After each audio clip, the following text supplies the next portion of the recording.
Le matin de Pâques, la messe de la résurrection et son annonce au monde entier depuis le Saint-Sépulcre.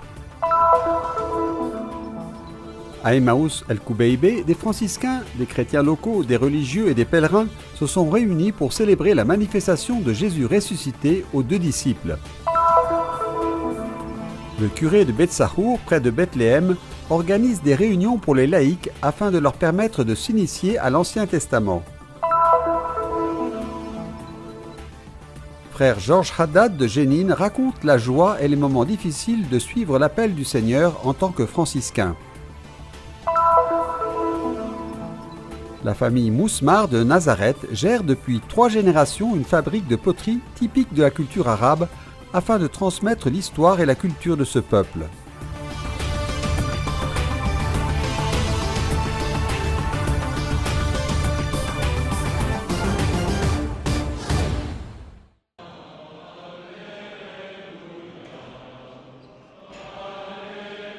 À Jérusalem, à la basilique du Saint-Sépulcre ou basilique de la Résurrection, après les célébrations intenses de la Semaine Sainte, c'est le jour de la messe de la Résurrection, le dimanche de Pâques.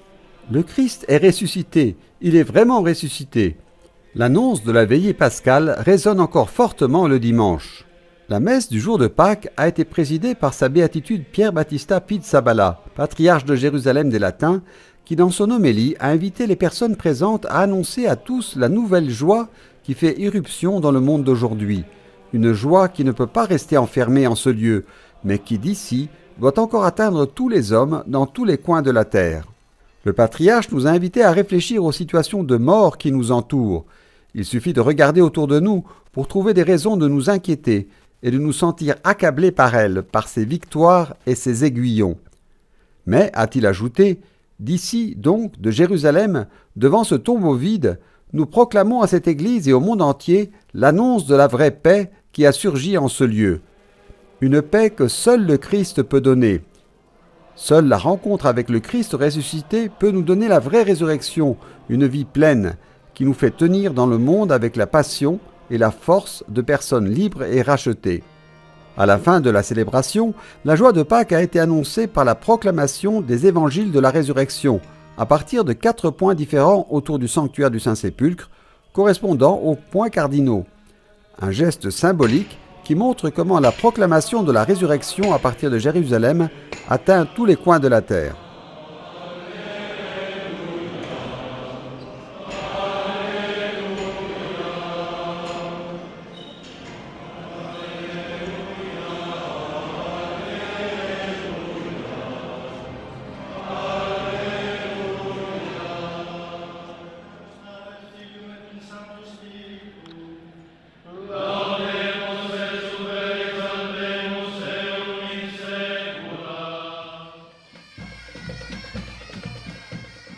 Après la proclamation des évangiles de la résurrection à l'intérieur de la basilique, la célébration se poursuit dans les rues de la vieille ville de Jérusalem, avec l'ancienne et toujours nouvelle proclamation « Le Christ est ressuscité, il est vraiment ressuscité ».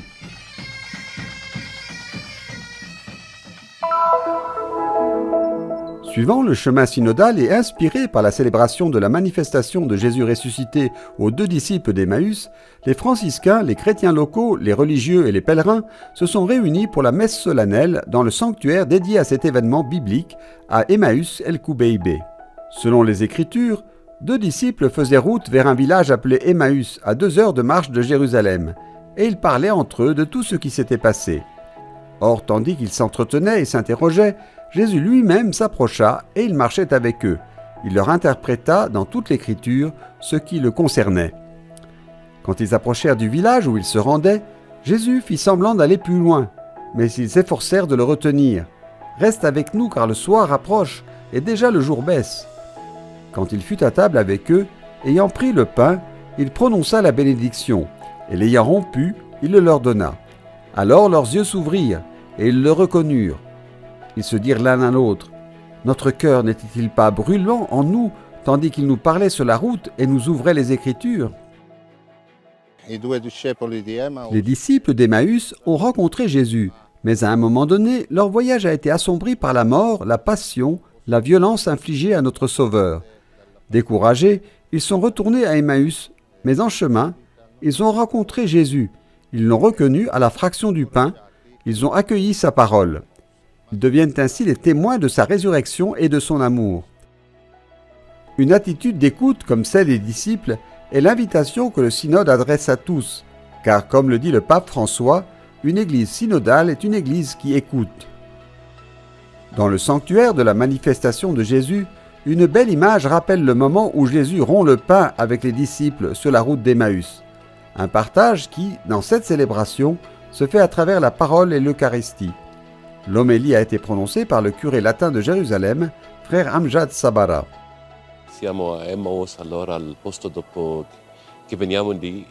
Nous sommes à Emmaüs le lendemain de Pâques, et ici, nous avons essayé de contempler les priorités du synode. La communion, c'est le meilleur moment pour que la personne relise son histoire comme l'histoire du salut. C'est ce que Jésus a fait lors de son voyage avec les disciples. Il a entendu leurs plaintes, leurs attentes.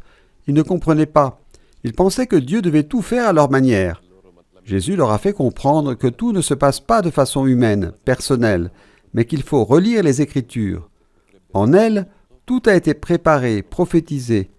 La participation naît ici de la fraction du pain, l'Eucharistie, une relecture de la Bible qui nous aide à découvrir le sens salvifique de notre vie terrestre et aussi de savoir le partager aux autres. Pour une église synodale, communion, participation et mission. C'est le thème du synode et que les franciscains présents à Emmaüs el-Koubeibé, un village dont la majorité de la population est musulmane, essaient de mettre en pratique chaque jour. Aujourd'hui, c'est la fête d'Emmaüs el-Koubeibé qui est très importante pour nous, car elle intervient le lendemain de Pâques.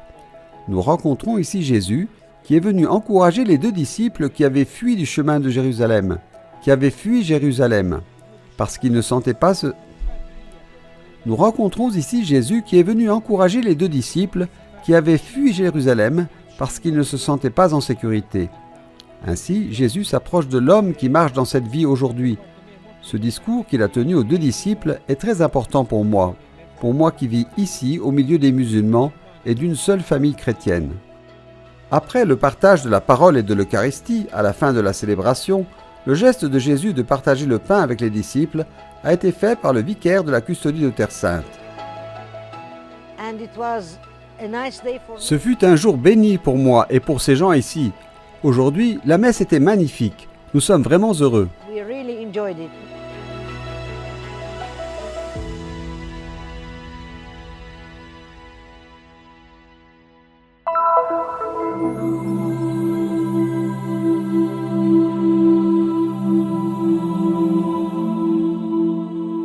À Beit Sahour, la ville où se trouve le camp des bergers, le père Issa Ijazine, un curé latin, organise des réunions en coordination avec la fondation Judouroun pour faire connaître l'Ancien Testament.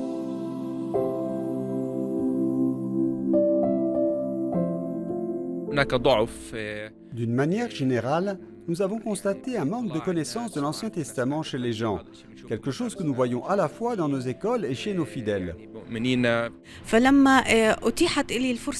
L'Ancien Testament est un mystère pour nous. Lorsque j'ai eu l'occasion de participer à ce cours, je me suis immédiatement inscrite, car je voulais en savoir plus sur l'Ancien Testament, sur les prophéties qui sont mentionnées et qui annoncent la venue du Christ, la venue du Sauveur.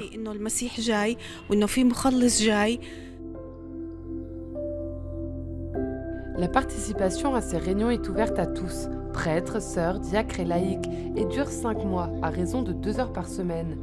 Au cours des réunions, les textes sont interprétés et analysés, et les participants apprennent même les lettres hébraïques pour mieux comprendre les textes de l'Ancien Testament.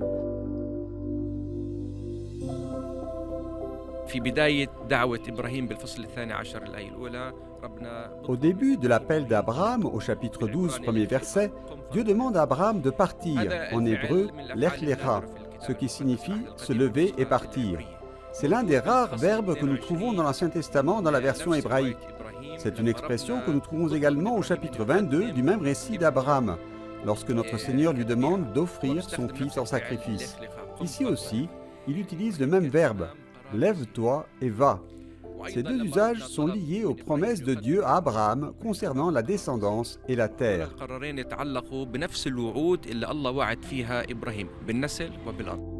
Et l'histoire ne s'arrête pas là, tout se poursuit dans le Nouveau Testament.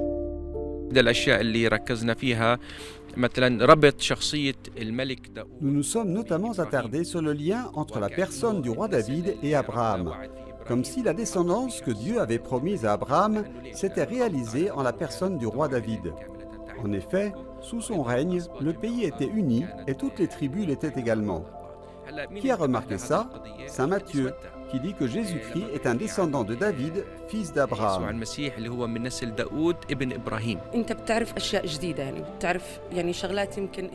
vous lisez la Bible, vous pouvez lire des choses nouvelles, même par vous-même, mais vous ne pouvez pas comprendre leur véritable contenu. Il est important de connaître nos racines en tant que chrétiens.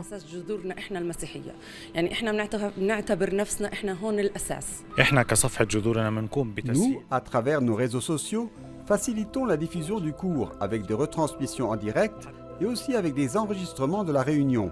C'est un moyen de permettre aux personnes qui n'ont pas eu l'occasion de participer en direct de voir l'enregistrement à tout moment.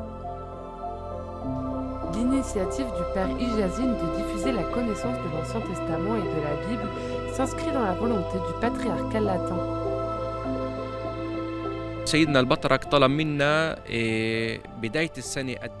Le patriarche latin de Jérusalem nous a demandé d'avoir un plan clair au niveau diocésain dès le début de la prochaine année scolaire pour aider les gens à lire et à comprendre la Bible.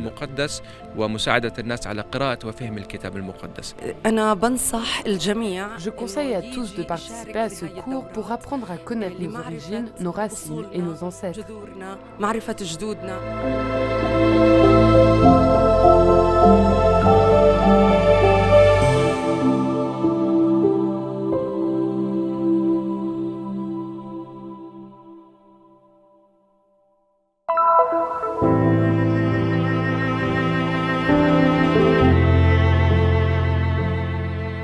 Je suis frère Georges Haddad, franciscain de la ville de Jénine, une ville où il y a encore une présence vivante de chrétiens grâce à une petite paroisse et une église toute simple. C'est dans cette église que j'ai découvert ma vocation.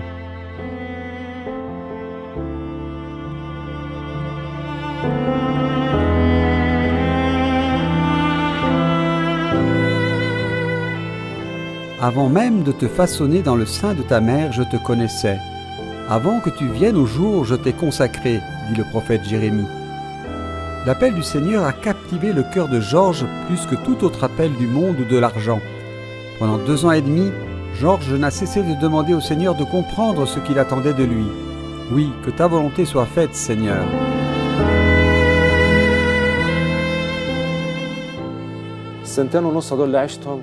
J'ai passé 2 ans et demi très difficiles parce que je vivais tout cela seul. Et ce qui a rendu les choses encore plus difficiles, c'est l'attitude de mes parents, leur incompréhension et leur manque d'acceptation de l'expérience que je vivais sur les traces de Saint François. Il n'a pas été facile pour la famille du frère Georges d'accepter sa vocation et pour son fils de quitter le confort de la vie, les plans financiers de la famille et de nombreuses années d'études à l'étranger pour devenir frère. Pendant environ 3 ans, mes parents n'ont pas accepté mon choix et cela a été très difficile pour moi. Mais même dans les moments les plus difficiles, Dieu donne la force à l'homme pour l'amener à la maturité intérieure. Et tout ce que j'ai vécu a été très important pour moi et pour mes parents, pour atteindre cette maturité ensemble et pour mieux comprendre le message de Dieu dans nos vies. أنا بتندم كثير إني حاربت هاي الفترة كلها لأن هاي دعوة ربنا. Je suis vraiment désolé et je me repens parce que je me suis battu contre mon fils pendant tout ce temps. C'est une vocation divine et maintenant qu'il achève sa formation, je demande à Dieu de le bénir. Seigneur, bénis mon fils et sois avec lui à chaque étape du chemin, Seigneur.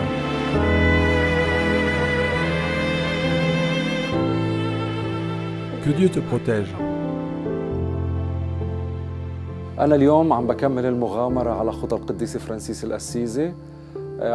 Je demande à Dieu de me donner bientôt aussi la grâce de le servir davantage à sa vigne. La vigne de Dieu a besoin de chacun d'entre nous, non seulement des personnes consacrées, mais de tout chrétien, car telle est notre vocation fondamentale, être de véritables témoins de l'amour du Christ dans nos vies. Dieu appelle tous les êtres humains, chacun personnellement, à être son enfant et à devenir son élu pour le bien des autres.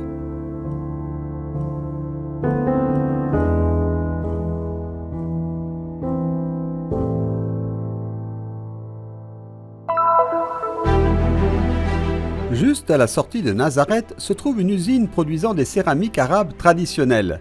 C'est ici que la famille Mousmar perpétue un artisanat ancien, aujourd'hui menacé d'extinction. L'usine El Fakhoura a été fondée par mon grand-père Hanna Sayed Mousmar, qui est né en 1896. Enfant, mon grand-père jouait avec l'argile, lui donnait une forme. Tout a commencé comme ça.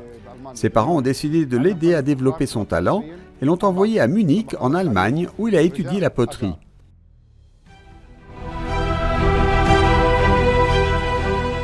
Le grand-père de Bassam est ensuite retourné dans ces montagnes riches en argile et a établi sa première usine au début des années 1930. Il a commencé par la production d'anciens ustensiles en céramique à usage domestique pour le stockage et la cuisson des aliments.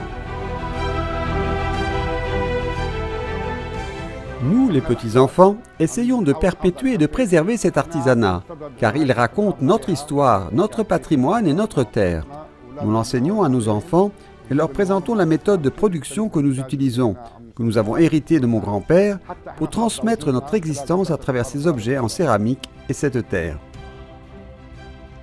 Le processus de fabrication commence par l'extraction de l'argile du sol.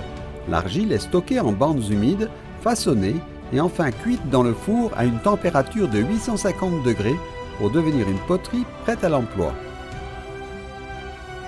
Autrefois, le processus était entièrement manuel. Aujourd'hui, avec les machines, le volume de production de l'usine a augmenté de façon spectaculaire. Chaque machine peut produire 1200 pièces par heure. L'usine El Fakhoura allie tradition et créativité dans le design, la décoration, mais aussi dans la personnalisation des objets. Ces objets domestiques présentent des caractéristiques très adaptées à la conservation des aliments, connus depuis l'Antiquité.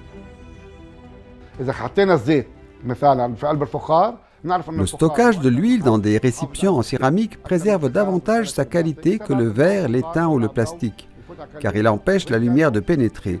Donc l'huile se conserve plus longtemps.